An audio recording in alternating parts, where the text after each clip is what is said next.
abbas dhufe sirraafuun uffate qaama sadaan keessa ilma bultoo taate hafuurri qulqulluu sirra kan buufate gammadi harme koo kennaan kan gootamte jechi abbas dhufe sirraafuun uffate qaama sadaan keessa ilma bultoo taate hafuurri qulqulluu sirra kan buufate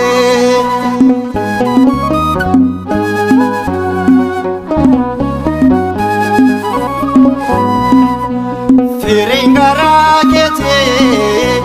Amaanu'el jedhama afaan uumamtootaa maraan waaqeffama kiruubeen sodaadhaan teessoo isaaf baatanii suuraafel martinuu isaaf sagadanii gammadi harme koo kennaan kan gootamte jechi abbas dhufe sirraafuun uffate qaama sadaan keessa ilma bultoo taate hafuurri qulqulluu sirra kan buufate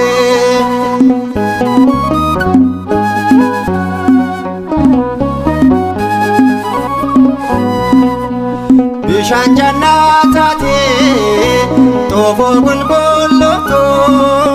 foolii shittoon areedoos dhaaltee kan urgooftu misirroo jannataa baraan kan ulfaatte qulqullummaa dhugaan ishee kan golgamte gammadi harme koo kennaan kan gootamte jechi abbas dhufe sirraafuun uffate qaama sadaan keessa ilma bultoo taate hafuurri qulqulluu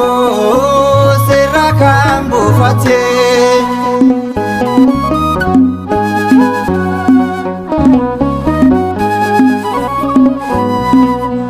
dungoota isaan namne qabannoo muufamne guyyaa dheeffeenattees yoomuuf biraa dhabne dukkanaan sodaadhu galaanaas yoo ta'e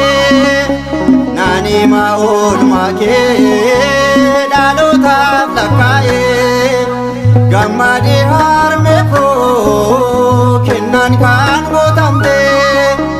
jechi abbas dhufe sirraafuun uffate qaama sadaan keessa ilma bultoo taate hafuurri qulqulluu sirra kan buufate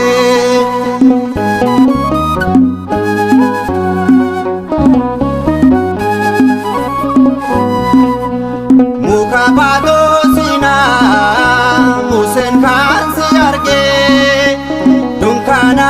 Abrahaam garraamii akka buge yaa qulqullooftu koo